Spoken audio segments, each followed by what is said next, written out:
दोस्तों आप सभी को इस वीडियो में उर्वरक के बारे में बताऊंगा। क्या उर्वरक के बारे में? उर्वरक के बारे में जितने भी मोस्ट इंपॉर्टेंट क्वेश्चंस बनते हैं एग्जाम्स में, अगर इससे कोई उर्वरक से रिलेटेड क्वेश्चन आएगा तो आपसे बच नहीं पाएगा। ठीक है दोस्तों। तो दोस्तों इसके लिए मैं जितने भी मोस्ट इंपॉर्टेंट क्वेश्चन होते हैं उर्वरक से वो सभी बताने वाला हूं। तो दोस्तों पहला क्वेश्चन है सड़ी गली कार्बनिक वस्तुओं से तैयार की गई खाद को क्या कहते हैं? दोस्तों पहला क्वेश्चन है सड़ी गली जो वस्तुएं होती हैं उनसे जो खाद तैयार होती है उसको क्या कहते हैं? तो दोस्तों उसको कहते हैं कंपोस्ट। क्या कहते हैं? कंपोस्ट। फिर से एक बार आपको क्वेश्चन याद दिलाने की कोशिश करता हूं। दोस्तों जो सड़ी गली वस्तुएं होती हैं उनसे जो खाद तैयार होती है उसको क्या कहते हैं? उसको कहते हैं कंपोस्ट। ठीक है दोस्तों। अब अगला क्वेश्चन देख लेते हैं। क्वेश्चन नंबर 2 है यूरिया में नाइट्रोजन कितने प्रतिशत होता है? क्या है दोस्तों? यूरिया में नाइट्रोजन की प्रतिशतता बताना है। क्या? प्रतिशतता। यूरिया में दोस्तों नाइट्रोजन कितने प्रतिशत होता है? 46%। कितने? 46%। यूरिया में नाइट्रोजन कितने प्रतिशत होता है? 46%। यूरिया में नाइट्रोजन 46% होता है। ठीक है दोस्तों। यूरिया में नाइट्रोजन 46% होता है। फिर क्वेश्चन नंबर 3 देख लेते हैं। क्वेश्चन नंबर 3 है यूरिया नाइट्रोजनी उर्वरक नाइट्रोलियम का उर्वरक है। नाइट्रोलियम। दोस्तों जो यूरिया में नाइट्रोजनी उर्वरक है ये किसका उर्वरक तत्व है? या तो दोस्तों यूरिया नाइट्रोजनी उर्वरक नाइट्रोलियम का उर्वरक। नाइट्रोजनी यूरिया नाइट्रोजनी उर्वरक नाइट्रोलियम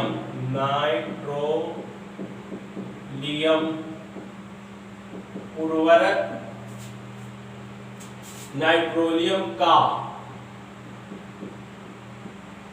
उर्वरक है। ठीक है दोस्तों।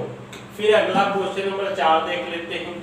क्वेश्चन नंबर 4 है सामान्य उर्वरकों में जिन 3 तत्वों की सबसे अधिक आवश्यकता होती है वे कौन कौन से हैं? दोस्तों सामान्य उर्वरकों में जिन 3 तत्वों की दोस्तों सामान्य उर्वरक होते हैं उनमें 3 तत्व सबसे ज्यादा महत्वपूर्ण होते हैं। वो तत्व आपको बताने हैं। कौन कौन से हैं? Nitrogen phosphorus. फिर आता है आपका पोटेशियम। ठीक है दोस्तों। अब इनके सिंबल भी कभी कभी पूछ लेता है। तो नाइट्रोजन का प्रतीक क्या होता है? M। फिर आता है फास्फोरस का प्रतीक P। फिर आता है पोटेशियम का प्रतीक K। ठीक है दोस्तों। नाइट्रोजन, फास्फोरस, पोटेशियम इन सभी तत्वों की बहुत जरूरत होती है दोस्तों। क्या? ठीक है। अब क्वेश्चन नंबर 5 नाइट्रोजनी उर्वरक कौन कौन से होते हैं या क्या काम करते हैं? नाइट्रोजनी उर्वरक। दोस्तों नाइट्रोजनी उर्वरक ये मृदा में नाइट्रोजन की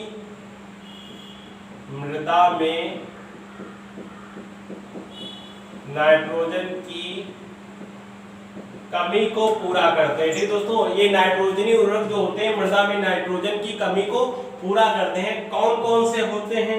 तो दोस्तों urea, ammonia,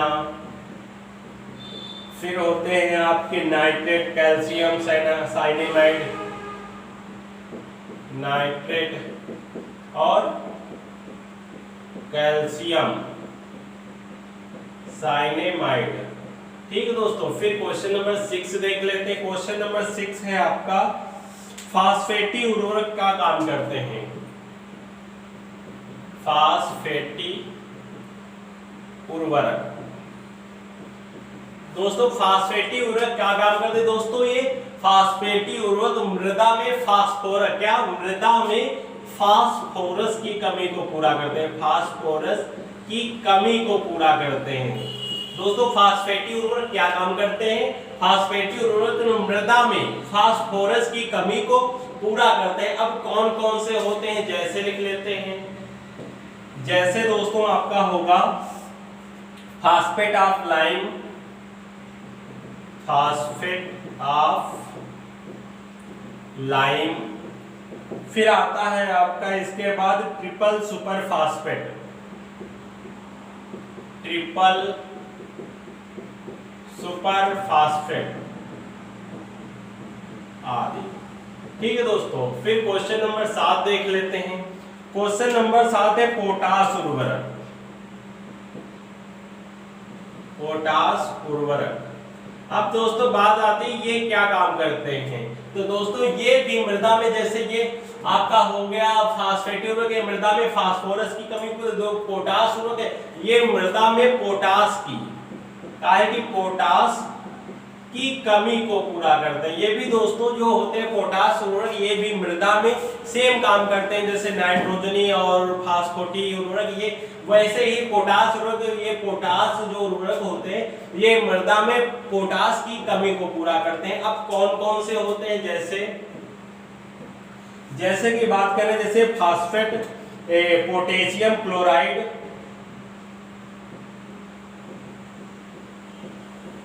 potassium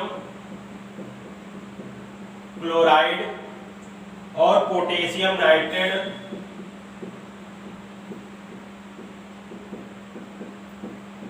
potassium nitrate, potassium sulphate, potassium sulphate. ठीक है दोस्तों, अब बात कर लेते हैं साबुन व अपमार्जक की।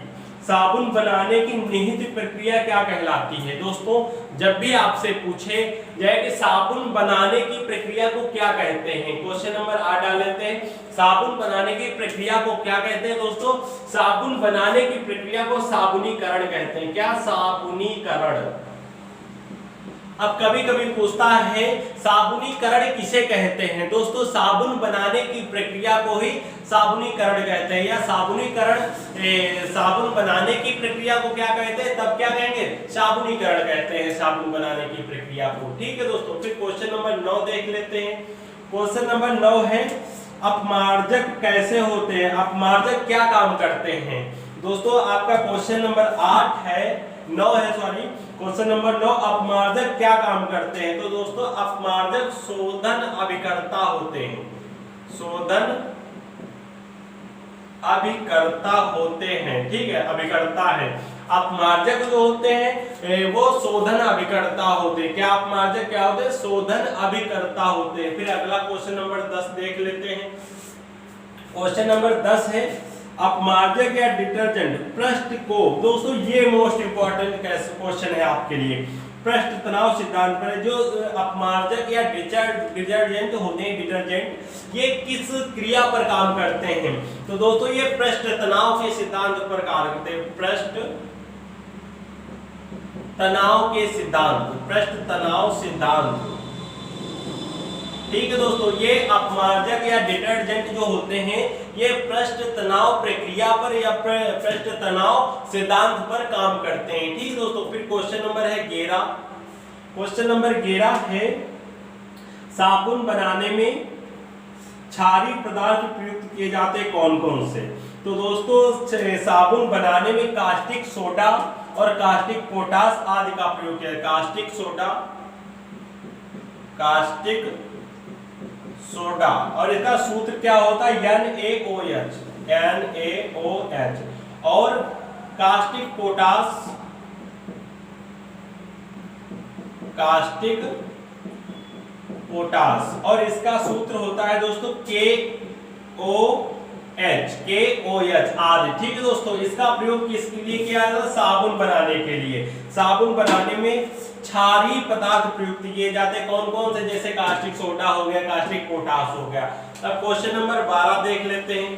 क्वेश्चन नंबर 12 है आपका उच्च वसीय अम्लों के सोडियम व पोटेशियम लवण क्या कहलाते हैं। दोस्तों उच्च वसीय अम्लों के सोडियम व पोटेशियम क्या है। दोस्तों फिर से क्वेश्चन रिपीट कर रहे हैं, उच्च वसीय अम्लों के सोडियम व पोटेशियम, सोडियम व पोटेशियम, सोडियम व पोटेशियम लवण क्या कहलाते हैं। तो दोस्तों फिर से एक बार रिपीट कर रहा हूं, सुन लीजिएगा ध्यान से। उच्च वसीय अम्लों के सोडियम व पोटेशियम लवण क्या कहलाते हैं? साबुन कहलाते हैं। क्या? साबुन, साबुन होते हैं, ठीक, या होते हैं या कहलाते हैं। उच्च वसीय अम्लों के पोटेशियम या सोडियम लवण क्या कहलाते हैं? साबुन कहलाते हैं या होते हैं। क्वेश्चन नंबर 13 देख लेते हैं। क्वेश्चन नंबर 13 है साबुन बनाने में प्रयुक्त हुआ। साबुन बनाने में क्या प्रयुक्त होता है दोस्तों? वनस्पति तेल जो होता है, कौन सा? वनस्पति तेल।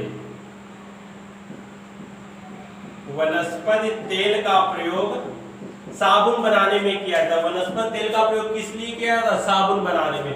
वनस्पति तेल का प्रयोग साबुन बनाने में किया जाता है। फिर क्वेश्चन नंबर 14 देख लेते हैं। क्वेश्चन नंबर 14 है आपका, जो साबुन कास्टिक सोडा से बनाए जाते हैं अर्थात जो उच्च वसीय अम्लों के सोडियम लवण होते हैं उन्हें कठोर साबुन कहते हैं। तो दोस्तों हमने कहा कि साबुन कैसे बनते हैं या साबुन कैसे बनते हैं। अगर कभी भी आपसे पूछा जाता है, क्वेश्चन और आता है जैसे हमने बताया भी है साबुन के किस आधार पर काम करता है, तो पृष्ठ तनाव के सिद्धांत पर, डिटर्जेंट या अपमार्जक किस सिद्धांत पर कार्य करते हैं। तो दोस्तों ये पृष्ठ तनाव सिद्धांत पर कार्य करते हैं। और हम क्वेश्चन अगले बात कर रहे हैं कि जो साबुन कास्टिक सोडा से बनाए जाते हैं, क्या?